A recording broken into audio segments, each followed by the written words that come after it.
Hello everyone, welcome back to my channel. I hope आप सब बहुत अच्छे होंगे और अपने फैमिली का बहुत अच्छे से टेक केयर कर रहे होंगे। ये वीडियो बहुत इम्पॉर्टेंट है।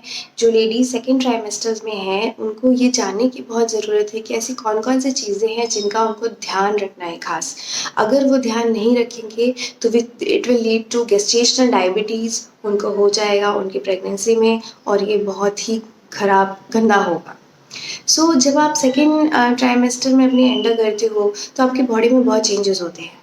जैसे कि चेंजेस क्या होगा कि आपके जो निपल्स हैं वो डार्क हो जाएंगे, आपके अंडर आर्म्स बहुत डार्क हो जाएंगे, आपके इधर गले में ना एक सर्कल, डार्क सर्कल सा आप डेवलप कर जाएगा, आपके नीज एल्बोज बहुत डार्क हो जाएंगे।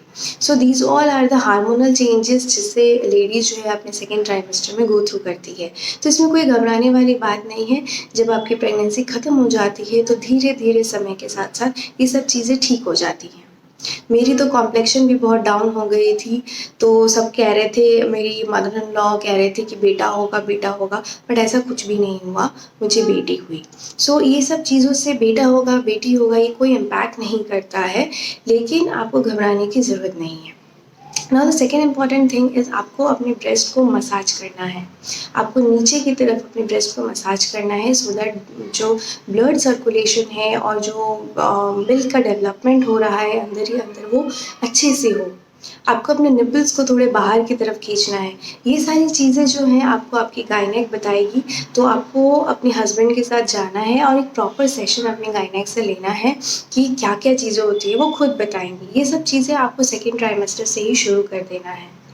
सेकेंड ट्राइमेस्टर में क्या होता है कि कुछ ऐसे फ्रूट्स होते हैं जो मुझे कहा गया था मेरी गायनेक ने अवॉइड करने के लिए या कम खाने के लिए, जैसे कि ग्रेप्स। ग्रेप्स जो होता है वो बहुत मीठा होता है, तो उन्होंने कहा था कि तुम कम खाओ, या अगर तुम जितना कम खा सको उतना अच्छा है। मैंगो, मैंगो भी तुम जितना कम खाओ उतना अच्छा है, क्योंकि मैंगो बहुत हेवी होता है, वो बहुत ही मीठा होता है। उसको ज़्यादा खाने से क्या होगा कि बेबी बहुत ज़्यादा उसका हेल्थ हो जाएगा समय के पहले ही, जो कि सही नहीं है।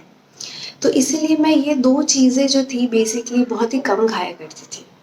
ग्रेप्स तो मैं बिल्कुल ना के ही बराबर खाती थी, और जो मैंगो वाला केस है, मैंगो तो सबको बहुत ही पसंद होता है भाई मैंगो के सीज़न में, मैंगो कैसे नहीं खाया, और specially when it comes to our pregnancy वाला टाइम, तो मैं ऑल्टरनेट डेज पे एक एक मैंगो खाती थी, not on regular basis but on alternate days, जिससे कि डायबिटीज़ का खतरा जो है वो कम रहे।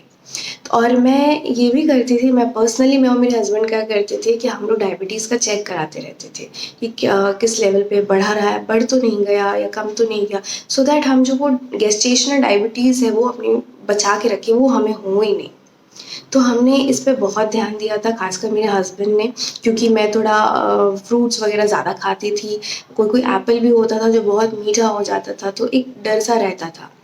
सेकेंडली, मुझे आइसक्रीम बहुत पसंद है, I am very much fond of ice cream. मैं ऑलमोस्ट एवरी डे आइसक्रीम खाती हूँ।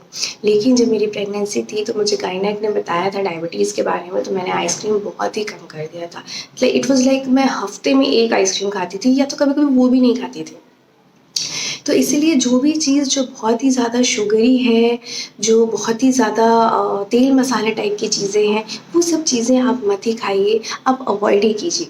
देखिए, आई नो ये बहुत मुश्किल होता है क्योंकि सेकेंड ट्राइमेस्टर में बहुत कुछ खाने का मन करता है, बहुत क्रेविंग्स होती है, लेकिन मीठा ज़्यादा खाने से आपको डायबिटीज़ हो जाएगा, और जो कि बहुत ही गलत है प्रेगनेंसी में।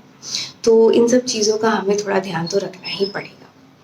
सेकेंडली, बहुत इम्पॉर्टेंट चीज़ मैं आपको अभी डिस्कस करने जा रही हूँ, वो है 6 मंथ में मेरे पैर ना बहुत फूल गए थे, एकदम रसगुल्ले की तरह हो गए थे, मैं वॉक ही नहीं कर पा रही थी। ये हमने अपने डॉक्टर को दिखाया, मेरी गायनेक को दिखाया, तो उन्होंने बोला आप बहुत लंबे समय तक खड़े रहते होगे, या खड़े रह के काम करते होगे, या बहुत ज़्यादा वॉकिंग कर लेते होगे, इसलिए ऐसा हो गया है।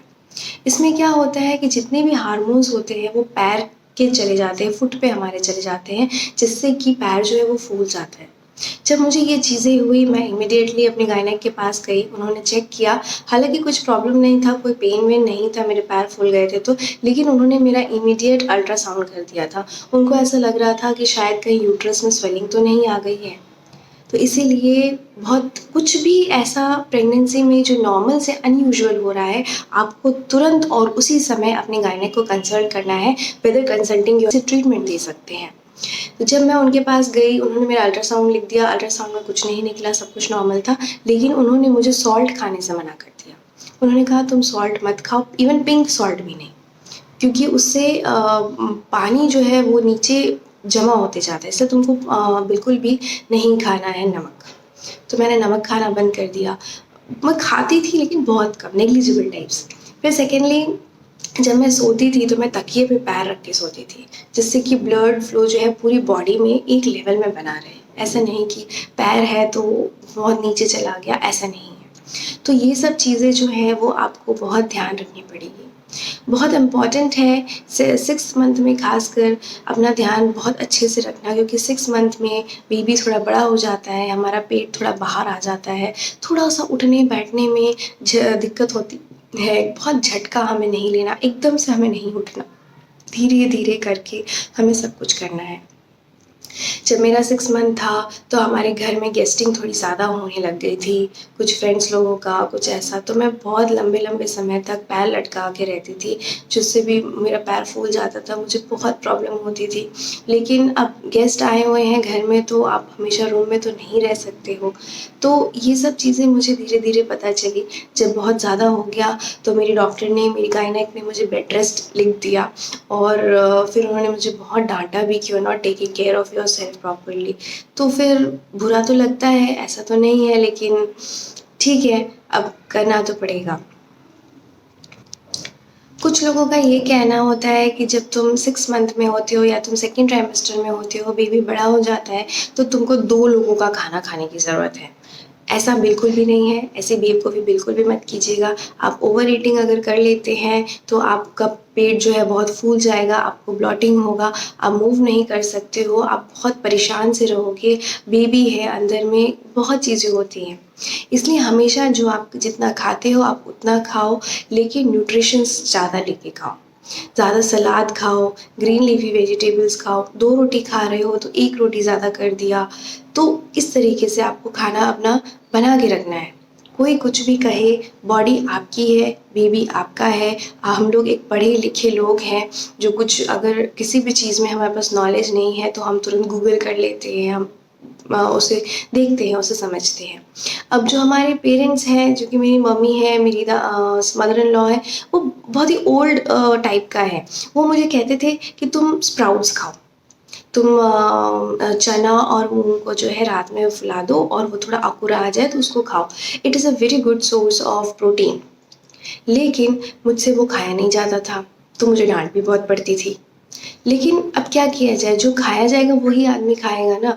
तो मुझसे तो नहीं खाया जाता था, मुझे डांट भी बहुत पड़ती थी। सो ये सब चीज़ें मत कीजिए। जो चीज़ आपको सही लगता है आप वो कीजिए, अपना ध्यान रखिए, और मेरे वीडियोस को ज़रूर लाइक, कमेंट और सब्सक्राइब कीजिए, सो दैट मैं अपने अपकमिंग वीडियोस में आपको बहुत सारी ऐसी चीज़ें बता सकूँ जो मेरे साथ हुई हैं और आपके लिए भी बहुत हेल्पफुल रहेगा। सो बाय बाय, टेक केयर और अपना ध्यान रखिए।